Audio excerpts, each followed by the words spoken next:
हैं नागालैंड के मुद्दे पर आज गृह मंत्री अमित शाह संसद के दोनों सदनों में बयान देंगे। दोपहर 3 बजे गृह मंत्री लोकसभा में बोलेंगे, फिर शाम 4 बजे वो राज्यसभा में अपनी बात रखेंगे। नागालैंड में सुरक्षा बलों की ओर से की गई फायरिंग की घटना में एक जवान समेत 15 लोगों की मौत का मामला आज संसद के दोनों सदनों में उठा।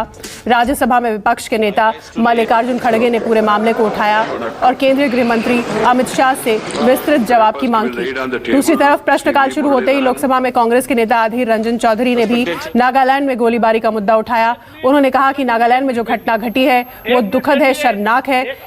इससे पहले प्रधानमंत्री नरेंद्र मोदी ने संसद भवन में नागालैंड हिंसा पर बैठक की। नहीं समझते जब मर्जी तब ये स्टेटमेंट। इस बैठक में गृह मंत्री अमित शाह, पीयूष गोयल और वित्त मंत्री निर्मला सीतारमण समेत कई केंद्रीय मंत्री मौजूद थे।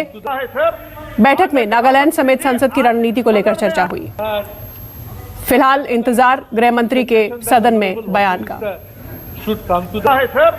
माननीय गृह मंत्री जी, सांसदों के निलंबन और नागालैंड हिंसा को लेकर संसद के अंदर और बाहर विपक्ष का हंगामा जारी है।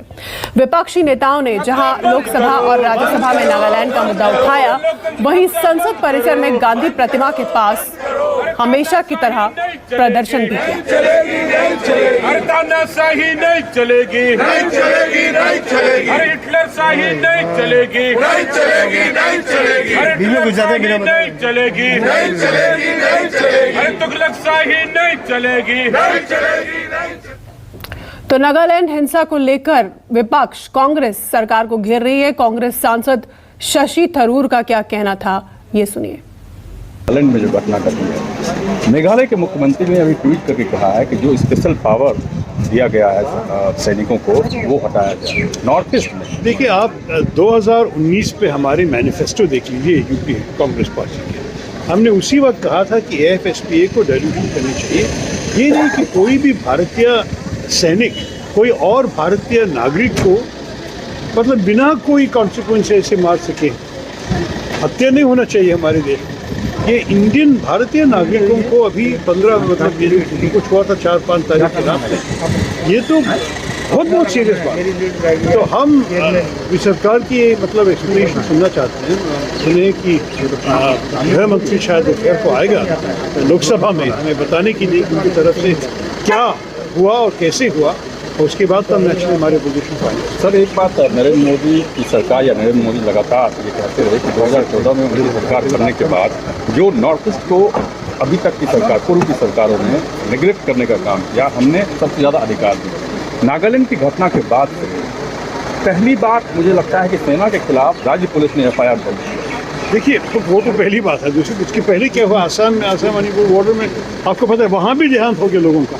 तो जब नॉर्थ ईस्ट जल रहा है, भाजपा को रियली शर्मिंदा होना चाहिए कि इस हालत में वो लोग कह रहे हैं कि वो नॉर्थ ईस्ट को कुछ बताया। बहुत बुरी हालत है। धन्यवाद। हमसे बातचीत के लिए शशि थरूर ने साफ तौर पे कहा कि मेघालय के मुख्यमंत्री जो मांग की है उसका वो भी समर्थन करते हैं और कांग्रेस पार्टी के घोषणा पत्र में भी ये दिया हुआ है। रमन कुमार, दिल्ली न्यूज़। और शिवसेना के संजय राउत का क्या कहना था, आइए वो सुनते हैं। हमारे साथ संजय राउत, शिवसेना के वरिष्ठ नेता। सर, जिस तरीके से नागालैंड की घटना हुई है, अपने आप में पहली बार ऐसा हुआ है कि आम नागरिकों पर सैनिकों ने गोली चलाई और राज्य पुलिस की तरफ से सैनिकों पर FIR दर्ज किया गया। मैंने देखा आज सदन में काम भी नहीं कर रहा है। गृह मंत्री जी का बयान भी आ जाएगा, उसके बाद हम सवाल पूछेंगे। लेकिन ये कोई सामान्य घटना नहीं है। ये हत्या 13 लोगों की। ये सरकार के कार्यकाल में कभी किसानों की हत्या होती है, कभी पुलिस की हत्या होती है, जवानों की, निरपराध लोगों की हत्या होती है, और जिनकी हत्या नहीं कर सकते उनको ED CBI द्वारा जेल में लाया जाएगा। ये सरकार का काम का तरीका है। अब नागालैंड में जो हुआ है उससे पूरा नॉर्थ ईस्ट में एक टेंशन पैदा हो रहा है, लेकिन सरकार की मंशा है कि टेंशन ही पैदा हो जाए और उसमें राजनीति करें। अब गृह मंत्री जी या डिफेंस मिनिस्टर जी क्या बयान देंगे उसके ऊपर हमारा सवाल है। और आइए अब सुनते हैं इस मामले पर कुछ अन्य नेताओं के बयान। बड़ी त्रासदी है और पूरा देश स्तब्ध है। एक जिसमें कानून और संविधान का राज है, वहाँ इस तरह की घटना स्वीकार्य नहीं होती। सरकार ने जांच का कहा है, भारतीय सेना के प्रमुख ने भी कहा है इसकी खुली जांच होनी चाहिए, निष्पक्ष, और जो भी है वो जवाबदेही इसकी तय होनी चाहिए। हमारी हार्दिक संवेदना उन परिवारों के साथ है जिनके सदस्य इसमें मारे गए हैं और पूरा देश उनके साथ है। हम इस विषय को सदन में भी लाया जाएगा। ऑल इंडिया तृणमूल कांग्रेस की ओर से मैंने आज रूल 167 के तहत नोटिस दिया कि इसको चर्चा किया जाए राज्यसभा में, और हमारे 4 सांसद, 2 राज्यसभा से 2 लोकसभा से, वो नागालैंड दौरा कर रहे हैं। लेकिन हमारा मकसद ये नहीं कि वहाँ कोई सनसनी पैदा हो, लेकिन जो हमदर्दी जताने जा रहे हैं हम लोग कि जिस परिवार ने अपनों को खोया, ये घटना निंदनीय है। बड़ी चूक हुई है। अब देखिए गवर्नमेंट जो जांच कर रही है उसमें क्या आता है निकल के, लेकिन इसमें तो दोहरा नहीं चूक हुई। और आइए अब सीधे चलते हैं हमारे संवाददाता प्रशांत देव के साथ। प्रशांत, इस सब के बीच अब सभी को इंतजार है गृह मंत्री अमित शाह के बयान का, जो वो देने वाले हैं 3 बजे संसद में।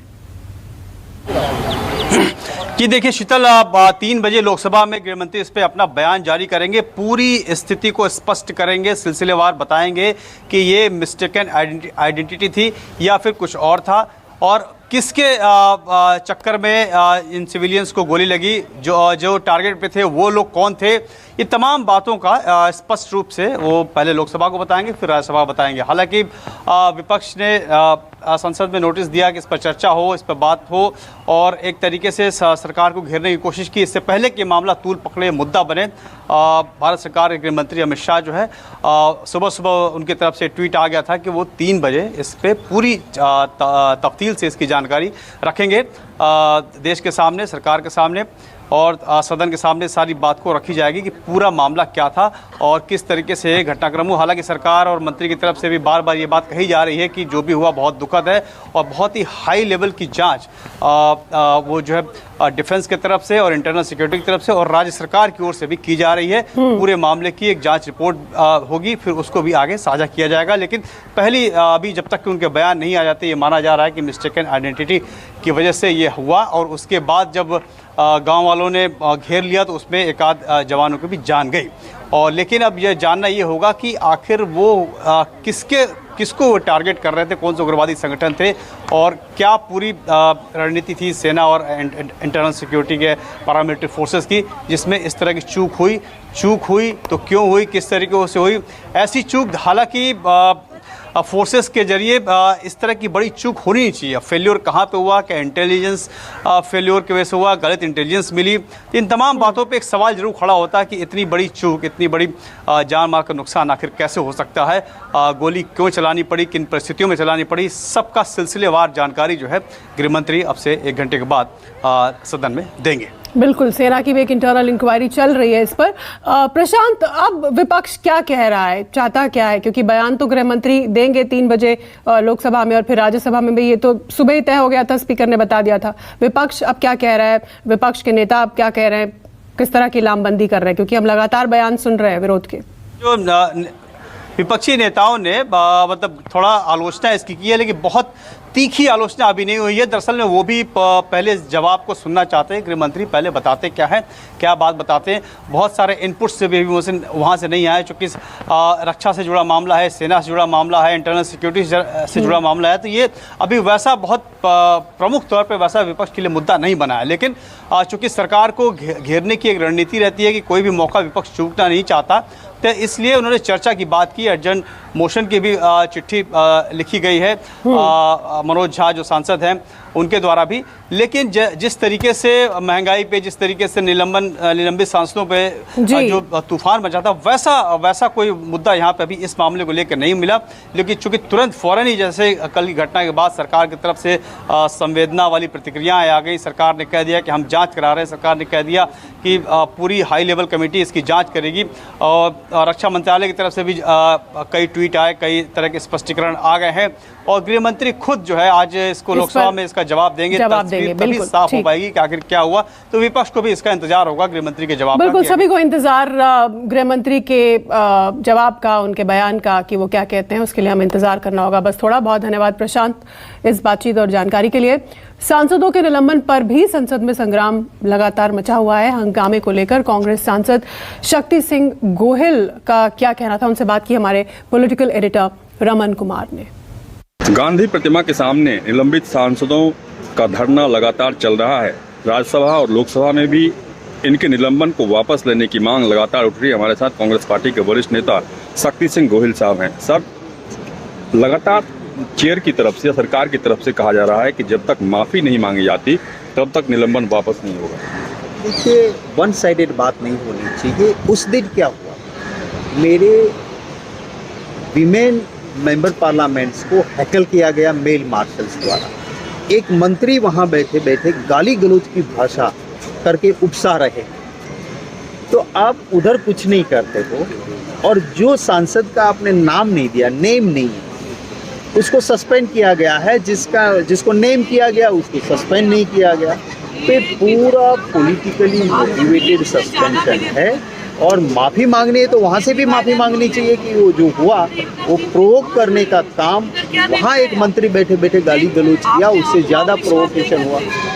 विमेन सांसदों के साथ, महिला सांसदों के साथ मेल मार्शलों ने हैकल किया उनको, इससे ज़्यादा प्रोवोकेशन हुआ। तो अगर दोष नहीं है, जनता की आवाज़ हम उठाना चाहते थे, हम मांग करना चाहते थे कि भाई ये डिस्कशन दो, 3 काले कानून आप वापस दो। अगर उसको लेके लोगों की आवाज़ उठाना क्या कोई गुनाह है? और आज अगर देखें तो ये सरकार सिर्फ और सिर्फ अहंकार से चल रही है और इसका ये विरोध है। चलिए, यहाँ एक ब्रेक के लिए हम रुक रहे हैं। आप देखते रहिए न्यूज़ 24।